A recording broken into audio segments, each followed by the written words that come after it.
السلام علیکم ورحمۃ اللہ وبرکاتہ۔ بسم اللہ الرحمن الرحیم۔ اسلامی تاریخ، مسجد قباء کی تعمیر اور پہلا جمعہ۔ مدینہ منورہ سے تقریباً 3 میل کے فاصلے پر ایک چھوٹی سی بستی قباء ہے۔ یہاں انصار کے بہت سے خاندان آباد تھے اور کلثوم بن حدم ان کے سردار تھے۔ ہجرت کے دوران آپ صلی اللہ علیہ وسلم نے پہلے قباء میں قیام فرمایا اور کلثوم بن حدم کے گھر مہمان ہوئے۔ نبی کریم صلی اللہ علیہ وسلم نے یہاں اپنے مبارک ہاتھوں سے ایک مسجد کی بنیاد ڈالی جس کا نام مسجد قباء ہے۔ مسجد کی تعمیر میں صحابہ کے ساتھ ساتھ آپ صلی اللہ علیہ وسلم خود بھی کام کرتے تھے اور بھاری بھاری پتھروں کو اٹھاتے تھے۔ یہی وہ مسجد ہے جس کی شان میں قرآن مجید میں ہے، یعنی اس مسجد کی بنیاد پہلے ہی دن سے پرہیزگاری پر رکھی گئی ہے۔ وہ اس بات کی زیادہ مستحق ہے کہ آپ صلی اللہ علیہ وسلم اس میں نماز کے لیے کھڑے ہوں۔ اس میں ایسے لوگ ہیں جن کو صفائی بہت پسند ہے اور اللہ پاک صاف ستھرے رہنے والوں کو دوست رکھتا ہے۔ حضور صلی اللہ علیہ وسلم یہاں 14 دن قیام فرما کر 12 ربیع الاول سن 1 ہجری کو جمعے کے دن روانہ ہوئے۔ بنی سالم کے گھروں تک پہنچتے تھے اور جمعے کا وقت ہو گیا۔ آپ صلی اللہ علیہ وسلم نے جمعے کی نماز ادا فرمائی اور خطبہ دیا۔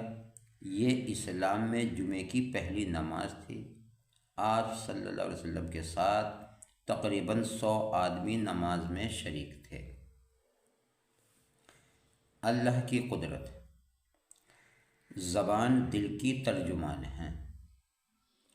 اللہ تعالیٰ نے زبان کو جیسی نعمت عطا فرمائی ہے، اس کے ذریعے جہاں مختلف چیزوں کا ذائقہ معلوم ہوتا ہے، وہیں یہ دل کی ترجمانی کا فریضہ بھی انجام دیتی ہے۔ جب دل میں کوئی بات آتی ہے تو دماغ اس پر غور و فکر کر کے الفاظ و کلمات جمع کرتا ہے، پھر وہ الفاظ و کلمات خود کار مشین کی طرح زبان سے نکلنے لگتے ہیں، گویا کہ سننے والے کو اس کا احساس بھی نہیں ہوتا۔ اللہ تعالیٰ نے اپنی قدرت سے انسان کے دل و دماغ اور زبان میں کیسی صلاحیت پیدا کی ہے، بے شک یہ اللہ ہی کی کاریگری ہے۔ ایک فرض کے بارے میں نبی کریم صلی اللہ علیہ وسلم نے فرمایا، بدترین چوری کرنے والا وہ شخص ہے جو نماز میں سے بھی چوری کر لے۔ صحابہ کرام رضی اللہ عنہ نے عرض کیا، یا رسول اللہ، نماز میں کس طرح چوری کرے گا؟ فرمایا، رکوع اور سجدہ اچھی طرح سے نہیں کرنا۔ ایک سنت کے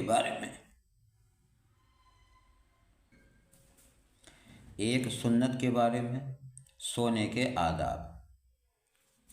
نبی کریم صلی اللہ علیہ وسلم جب سونے کا ارادہ کرتے تو اپنے داہنے ہاتھ کو داہنے گال کے نیچے رکھ کر سوتے، پھر 3 بار یہ دعا پڑھتے، اللہم فنی عذابک یوم تبعث عبادک۔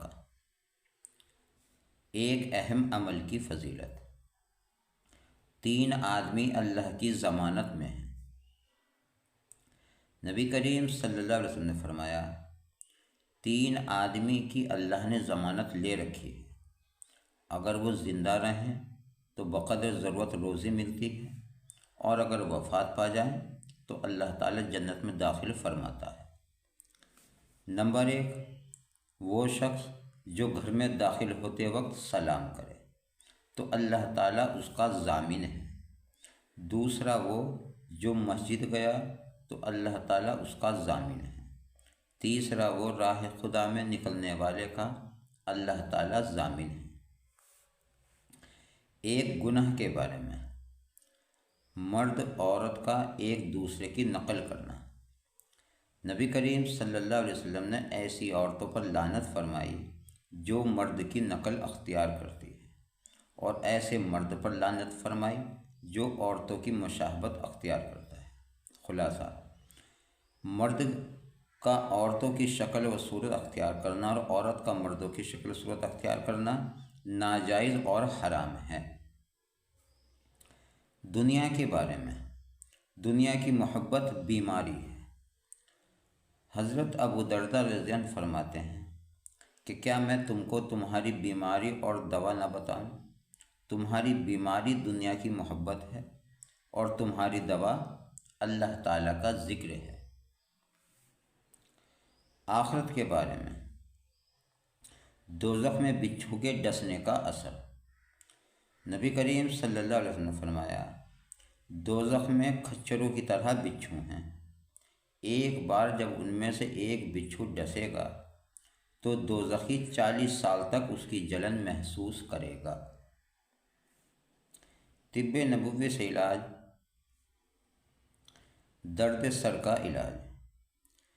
نبی کریم صلی اللہ علیہ وسلم نے فرمایا، جب تم میں سے کوئی تیل لگائے تو اپنی بھووں سے ابتدا کرے، اس لیے کہ یہ درد سر کو دور کرتا ہے، اور یہ ارشاد فرمایا کہ یہ درد کو روک دیتا ہے۔